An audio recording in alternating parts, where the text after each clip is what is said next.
राम राम मंडळी, नमस्कार. आपल्या मुद्दा.com या चॅनलमध्ये आपल्या सर्वांचं स्वागत. मित्रांनो, वेळोवेळी आपण व्हिडिओ बनवत आहोत. व्हिडिओमध्ये लोकांना माहिती देत आहोत की महाराष्ट्रामध्ये पीक विम्याचा प्रश्न असेल, महाराष्ट्रातील बऱ्याच गोष्टी असतील, त्याच्याबद्दल महाराष्ट्र शासन कशा प्रकारे प्रयत्न करत आहे, महाराष्ट्र शासन तुमच्यापर्यंत ती योजना कशा पोहोचत आहे. परंतु ज्या काही योजनाची अंमलबजावणी त्या ठिकाणी अतिवृष्टी झाल्यानंतर 2025ला केली होती राज्य सरकारने, की तुम्हाला अनुदान त्या ठिकाणी मिळणार आहे आणि प्लस 17,500 रुपये त्या ठिकाणी तुम्हाला पीक विमा मिळणार आहे. मग मराठवाड्यातील शेतकरी खुश झाला. धाराशिव असेल, इतर कोणत्याही जिल्ह्यामध्ये असे खुश होऊन शेतकरी असे विचार करायला लागले की 17,500 आणि मला हे मिळालेलं अनुदान, 10,000 बोनस, असंच मिळून मला 34-35 रुपये हेक्टर यायला लागले. तर माझ्याकडे 1-2 हेक्टर जरी जमीन असली तरी मला 35,000 ते 70,000 रुपये त्या ठिकाणी यायला. अशा प्रकारे विचार करून शेतकरी खुश झाला. शेतकऱ्याला वाटलं आता मी कित्येक रुपये माझ्याकडे येतात आणि माझी पेरणी सुखा समाधानानं होती. तसाच पीक कर्जाचा विषय झाला. पीक कर्जाच्या बाबतीत बी शेतकऱ्याला वाटलं आता पीक कर्जाची मोठी त्या ठिकाणी सांगितलेलं आहे. देवेंद्र फडणवीस यांचं मोठं वाक्य होतं, 7-12 करूया कोरा कोरा कोरा, म्हणजे तुमचा 7-12 कोरा केलं जाईल, अशा प्रकारचं मोठं आश्वासन त्या ठिकाणी दिलं होतं. या सगळ्या आश्वासनाला कुठंतरी केराची टोपटी दाखवण्याचा प्रयत्न महाराष्ट्र शासनाने केला आहे, मुख्यमंत्री देवेंद्र फडणवीस यांनी केलेला आहे. कारण तुम्ही आता जर बघितलं महाराष्ट्राच्या चाव्या आणि महाराष्ट्राच्या सत्ता केंद्राच्या चाव्या पूर्णपणे हे देवेंद्र फडणवीस यांच्या हातामध्ये आहेत. देवेंद्र फडणवीस यांनी ठरवलं तर त्या ठिकाणी प्रत्येकाला कर्जमाफी मिळाली असती. परंतु कर्जमाफीचे निकष बाजूला ठेवूया. 2 मिनिटासाठी आपण ज्या विषयावर आपण हा विषय पुढे घेऊन जात आहोत त्या विषयामध्ये बोलण्याचा प्रयत्न करूया. मित्रांनो, तुम्ही जर माझ्या चॅनलवर नवीन असाल तर आपल्या चॅनलला सबस्क्राईब करून घ्या. चला तर मी आपल्या मूळ विषयाकडे वळतो. मराठवाड्यातील प्रत्येक शेतकऱ्याला वाटत होतं, विदर्भातील शेतकऱ्याला वाटत होतं की 17,500 रुपये हेक्टरी मला पीक विमा मिळणार आहे, मला पेरणीच्या टायमाला त्याचा फायदा होणार आहे.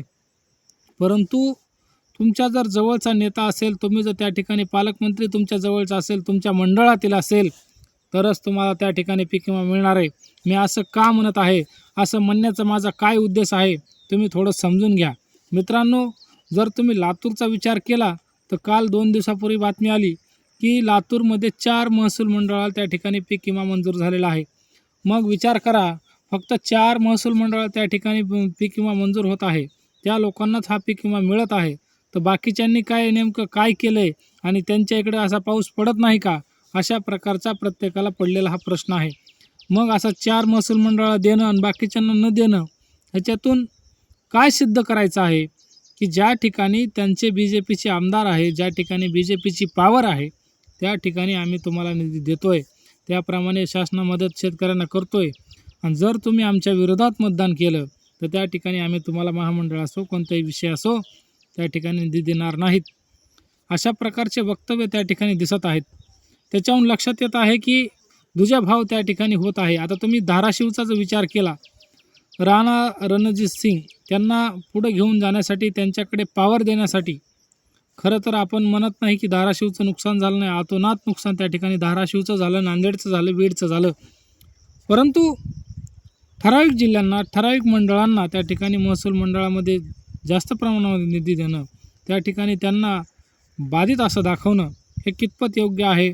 कारण प्रत्येक शेतकऱ्याचं नुकसान झालेलं आहे. प्रत्येक शेतकऱ्याला कुठंतरी वाटत होतं त्या ठिकाणी पीक विमा मिळेल.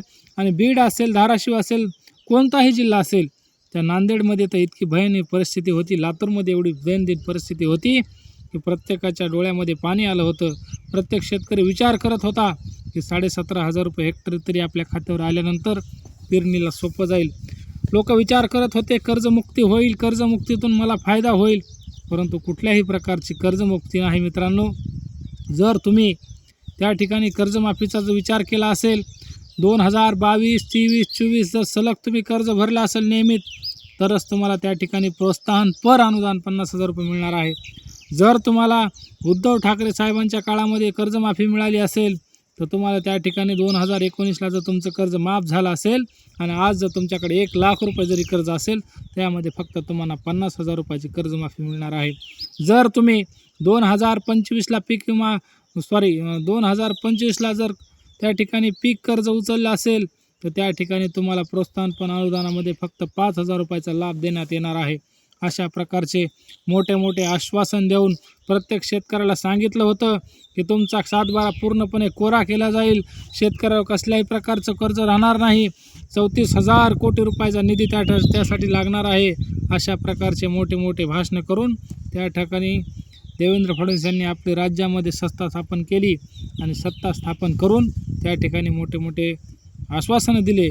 परंतु या आश्वासनं लोकांच्या किती कामी आले आहेत, लोकांना त्याचा काय फायदा आहे? राज्य सरकार आज तुम्ही पाहत आहेत नाशिकमधील जिल्ह्यामधील काही शेतकरी त्रस्त आहेत. आता तेच राष्ट्रवादीचे शरद पवार गटाचे आमदार त्या ठिकाणी रोहित पवार उद्यापासून उपोषणाला बसणार म्हणतात. इतक्या भयानक परिस्थिती असताना देखील शेतकऱ्याकडे कोणीही लक्ष द्यायला तयार नाही. 17,500 रुपयाचा कुठलं 17 रुपये सध्या शेतकऱ्याच्या खात्यावर यायला तयार नाही. अशा प्रकारची दैनंदिन अवस्था त्या ठिकाणी येऊन पडली आहे. आलनीचा मोठा प्रश्न शेतकऱ्याच्या जीवावर उठत आहे. दुष्काळाचं सावट प्रत्येक वेळेस मराठवाड्यावर येत असताना शेतकऱ्याला कसल्याही प्रकारचं सुधरू न देण्याचं काम हे राज्य सरकार करत आहे का, असा प्रश्न शेतकऱ्याच्या मनामध्ये उद्भवत आहे. तुम्हाला काय वाटतं? राज्य सरकारने नक्कीच लोकांना न्याय देऊन त्या ठिकाणी चांगल्या प्रकारची कर्जमाफी आणि प्रत्येक शेतकऱ्याला न्याय देण्याचं काम राज्य सरकार इथून पुढच्या काळामध्ये करेल का? आणि 17,500 रुपयाचं आश्वासन प्रत्येक जिल्ह्यामध्ये तुम्ही पाहत असाल. बजरंग सोनवणे बीडमध्ये त्या ठिकाणी पाहिलं असेल, त्यांच्या बंगल्यावर लोक काही गेले होते आणि त्या ठिकाणी आंदोलन करून आता विरोधी पक्षाच्या काही नेत्यांकडे तुम्ही जर गेलाव, विरोधी ज्या ठिकाणी बाकावर बसलेले लोक आहेत, सत्तेमध्ये नसणाऱ्या लोकांच्या वर मोर्चा काढून कुठल्या प्रकारचं त्या ठिकाणी काहीच मिळणार नाही. आपल्याला माहिती आहे, जर तुम्हाला पीक विमा पाहिजे असेल, पीक विम्याची रक्कम तुमच्या खात्यावर जर जमा व्हायची असेल तर प्रत्येकाने लढलं पाहिजे, प्रत्येकाने आवाज उठवला पाहिजे, तरच तर तुमच्या खात्यावरती पीक विमा यायला कुठंतरी सरकारला भाग पाडावं लागेल, त्या कंपनीला भाग पाडावं लागेल. तुम्हाला काय वाटतं? तुम्हाला पीक मिळवण्यासाठी तुम्ही काय करताल? मला कमेंटद्वारे कळवा. धन्यवाद.